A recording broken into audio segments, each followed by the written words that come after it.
Rockstar was given this complaint here, and as you can see, it had been downvoted already, but they had received some criticism from some social justice warrior. So let's go ahead and check it out because their response is epic.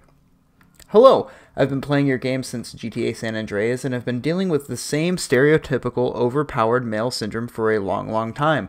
I don't have a problem for this, as this game is aimed at premature teens. However, what I find particularly offensive is that you do not distance yourselves from the GTA 4 in which you play as a Russian soldier.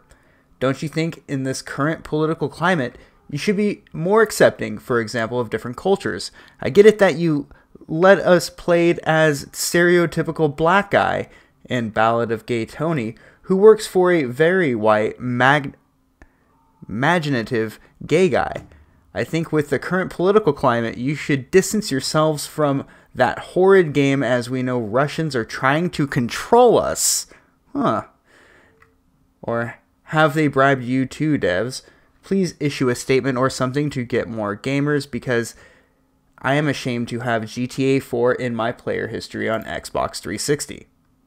Hello, Sarah. First of all, Niko Bellic, the main protagonist of the game, is not Russian, but Serbian, and as you are aware, Serbia is some 3,000 miles from Russia. Secondly, we do not subscribe to political banter at the office. We believe all politicians and their respective parties deserve the same treatment when it comes to our games. Whether you're a Democrat or Republican, we do not play favorites. Third, our team is comprised of a very talented team of individuals who work very hard to make our games what they are. We'd like to say that we're very diverse in the sense which should give us some points in the social justice spectrum, but this also includes Russian developers, artists, sound designers, and so on. Without them, you would not be playing the Grand Theft Auto games you love and cherish. However, in your case, despise with utter contempt. Our offices across North America and Britain are comprised of people from different political spectrums, none of which are extreme or hateful or adhere to any liberal or right-wing cause. We are proud of this fact, and we do not accept your preachful comments, firstly, because they do not follow our community guidelines, which can be found on the sidebar, and secondly, because they are wholeheartedly wrong and utterly bigoted. I'm issuing you a 7-day suspension. Please reflect on your comments and understand that these boards are not for your bigoted and racist views, or I will issue with a permanent suspension. If you'd like to know more about your suspension, please follow this link. Well, first of all, we could talk about Russian influence in America, blah, blah, blah. That whole thing's a conspiracy theory. Even Vladimir Putin came out yesterday and talked to the press in Russia. And of course, if he was really up to something, he probably wouldn't admit it. But I found it funny that he used the term political schizophrenia to describe the supposed theory of Russian collusion with Donald Trump. But anyway, that's neither here nor there.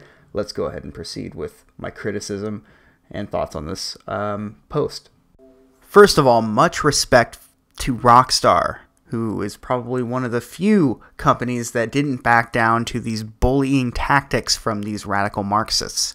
It's refreshing to see a company that I respect, that is really well known in the video game industry, that held their ground and even called them racist, which is the actual case. It's almost as if they're nibbling on a little bit of red pill themselves.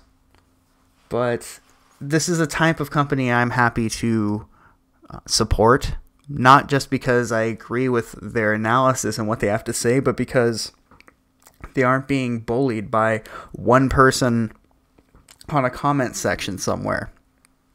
You see that way too often these days, where one person was wondering how come a certain NPC was depicted a certain way, or something random, and if you ask me, just completely pointless like that.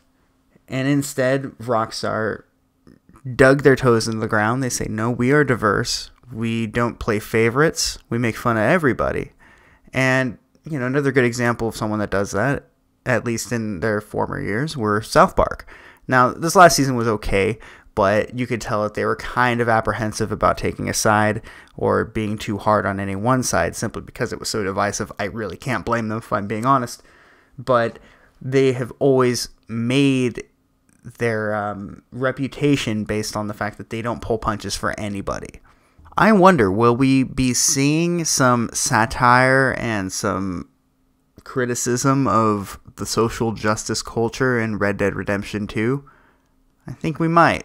I think it could be an amusing character, a person who is comedically driven, who is just there as a foil, and they complain about social justice nonsense throughout the entire game. I actually think that would be really funny. Anyway, I don't have much to say on this, but I wanted to share this with you guys because it's awesome, and I'm proud of Rockstar. And I was on my way to go to bed, and I figured it would be something cool to show you guys before I cash out for the night. So y'all have a nice one, and I'll see you guys later.